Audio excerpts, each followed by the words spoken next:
Our first few episodes, we're still finding our thing, right? So we could explore. I mean, it's probably going to be better for us if we're natural, but you know, it's always a cast on natural, right? There are multiple ways for us to be ourselves. I could be a 7 version of me or an 8 version of me. I could lean into my 4-wing. I'm not leaning into my 4-wing when I'm being recorded. That's gonna go dark real quick, isn't it?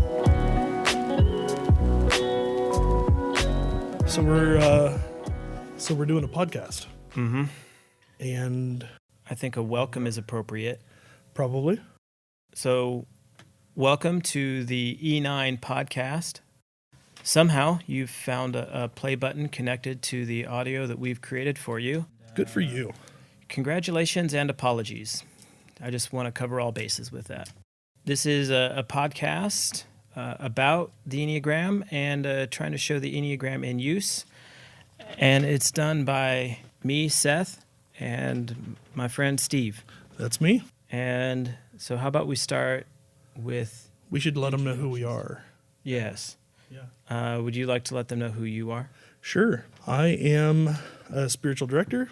I mean, I do a lot of other things, but for the purposes of this podcast, you know, I'll be in my my spiritual director role. What other things have you been besides a spiritual director, Steve? My background involves some time pastoring, some time in social work, and some time being a high school teacher. And so apparently working with people is something that matters to me now. That's surprising because also in my personal life, it seems like I do what I can to avoid people. Weird how these things happen. Maybe we'll be able to explore some of that over the course of the podcast, eh? Yeah, if we ever have a guest who's a type 5, which I'm sure we will, we're going to have to be careful not to just jump in with all of our own stuff because I'm also a type 5 and I am currently teaching in an intermediate school. I've also, like Steve, been a pastor before. I've been a professor. I've been a coffee shop manager. And yeah, surprisingly, in all those roles, I found ways to help other people grow. I've come to realize that was kind of the point all along. Those are the things that I've done and currently do. And you're an expert on the make in the Enneagram. Yeah, working towards that. Yeah, hence the podcast. Although I don't know that I deserve the title any more than you do. Just like any 5, I've read a lot of books. And the Enneagram is about practice and spending time with people, but you've been intentional about that in a way that I haven't. And so our approaches are slightly different. You've been doing this for a few years now, and I've only been doing it slightly longer, but also you've read more books than I have because I moved on for a good while. Yeah. And you didn't move on. No, I kind of stayed there and have stayed there. And you're right. I've been very intentional about trying to understand it. And yeah, I think you're right, to some degree in practice where I somehow persuaded or conned or whatever you want to say, people into participating in this with me, worked with them to understand their Enneagram type. And the more I did that, the more I understood it as well. So as insulting as it is to people, it's the classic phrase, in the land of the blind, the one-eyed man is king, right? Yeah.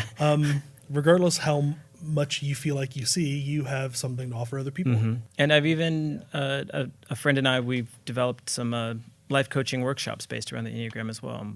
We've taught those and have plans to continue to teach those as well. So, and that plays into our plans for the podcast here. Because obviously we're not the first podcast to deal with the Enneagram exclusively, much less to deal with it in passing. Yeah. But we want to do something somewhat different in the sense that it's fun to talk about the Enneagram, especially for those of us who kind of geek out about it. I like systems and rubrics that help me understand the world better, and I'm not alone in that. And so it's easy to treat this as another one of those and to start interpreting the behavior patterns of all the people around me in terms of it and use it to understand the world. And some of that is good.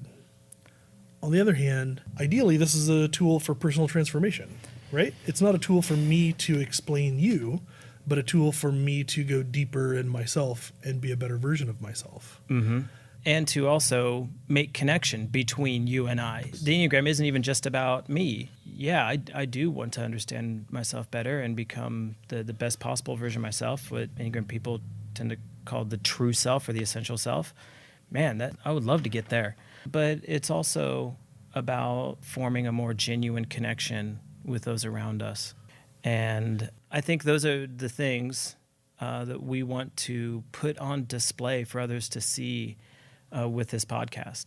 It's a way to invite other people to tell us who they are, rather than us trying to understand them through our nifty system. Yeah. Right? And you and I have talked about this before, but this podcast is a way of inviting others into the conversations that we have had and will have. But there's two ways that the Enneagram is oftentimes misused. Number one is the one that Enneagram experts always warn you about, and that's that it becomes a parlor trick just to try and figure out what number people are, and but even write them off by saying, oh, they're just a 6, oh, they're just a 4, and things like that, which is a terrible thing to do to anybody. Because part of the issue is that we're never just any of these things. Yeah. The whole point of the Enneagram is that you are a whole person, and you've been artificially confined to a degree in your personality, right? Yeah. And so the point of the Enneagram is to free you up and get you out of the limitations of what you've always been. Yeah, and doing that also eliminates the possibility of genuine connection between you and that person. Yeah, exactly. If I look at someone and say, oh, well, they're just a 4, I'm now written them off, and there's no possibility for connection there, which is a terrible abuse of the Enneagram. No one likes to be defined or boxed in or written off. And then the other misuse of the Enneagram that we've seen, and this is the one that I think as 5s we have to be especially careful of, is that we fall in love with this system, and we no longer see people as people, and we try and force them into the system, and whatever they present themselves as, we try and squeeze them in and make it work instead of seeing them for who they are. They're now just a cog in the machine, and if they don't fit, well, we're going to make them fit. Or even enjoying playing with a system so much that we forget that it's about people at all. Right? Yeah. Because it's this cool little diagram, and you can find all these connections between things, and you can always look at it from a new angle and go deeper. And the reality is that there's no thing that exists outside of us called the Enneagram. It's not this external reality. It's a way to talk about people and who people are. Yeah. And so it's really kind of pointless to get too mystical with it and fall in love with the system itself, because it's really only a lens through which to see ourselves and other people more clearly. And so our solution to that is to try and, through this podcast, offer an opportunity to see the Enneagram used in a healthy way.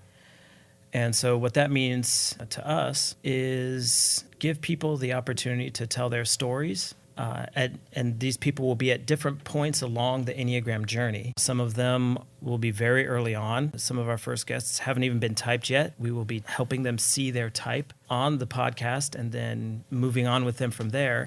But what we want to do is allow the Enneagram to be revealed within their story. As they tell their story, we're going to be looking for Enneagram clues. We hope that by using Enneagram language, they might find some illumination in their own story. Yeah. Not that we would illuminate their story, but that's the usefulness of the Enneagram. And that also gives us a way to listen better. I'm interested in hearing the Enneagram explored back at me by people who are different than I am. Right? Yeah. So I'd like to hear LGBTQ people discuss the Enneagram. I'd like to hear minorities, people from backgrounds in poverty or whatever, people who are very different than me, using a shared language where we can get past the things that make us different and discuss something in our shared humanity, but from a perspective radically different than my own. I'm excited. And also, I think we're setting the bar really high for ourselves. We're going to try to demonstrate healthy use of the Enneagram, and boy, we are under a microscope. I think something that was kind of hidden in everything that you just said is really important to what we're doing also. Earlier, you tried to convince me that I should take on the mantle of the Enneagram expert, and I still fight that. But as we're sitting around our table with guests, we're learning something from them as well. We're not experts. Yeah, we're providing and sharing with them a language and a framework that maybe we know more about. But in that interaction with them, we're going to be learning more about it too. We may know more about the Enneagram, but they know themselves in a way we never will. And that's the rewarding thing about the Enneagram is it can open opportunities for us to understand what it means to be human. Yeah. And also what it's like to be someone who is radically different than me. When I first realized that not just the behaviors, but the entire inner dialogue and motivations for an 8 or a 7, for a 2, the root values are so radically different than mine. And so it's not just that other people have the same inner mechanism, but it manifests in different behavior. We really are very different.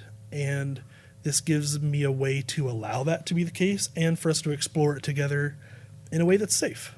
Yeah. Because we're all beautifully flawed, and I mean, that's the painful and wonderful thing about the Enneagram, right? Because it is affirming. Yeah. And also it reveals our deepest dysfunctions, and boy, aren't we silly together, Yeah. There's something really humbling about that, kind of being weak together in a way. I'm going to try and wrap some of that up in a pithy way. In the workshops that I've done, one of the phrases that I share with people is, since I know the Enneagram, I can tell you what it means to be a 2 or a 3 or a 5, but only you can tell me what it means for you to be a 2, a 3, 5, 7, whatever. And then once we get to that point, then it's up for us to explore together what it means for us to be a 2 and a 5 together. Yes. And so I think that's... So really, we have high expectations in that we want to have, or we want to try to foster the kind of conversations where we learn who they are better. We learn their type better because they're giving us a new incarnation of those patterns. Yeah. And we understand what it means to be human a little better. And potentially we understand ourselves a little better in distinction and in comparison to all these other people. It'll be interesting to see where you and I are both at a year into this project. Well, I hope that you don't yet regret pressing that play button that's connected magically to this audio that we've recorded. In fact, I hope that you're excited to join us in this journey as we meet people and try and help them along their Enneagram journey. And who knows, maybe they'll even influence ours too.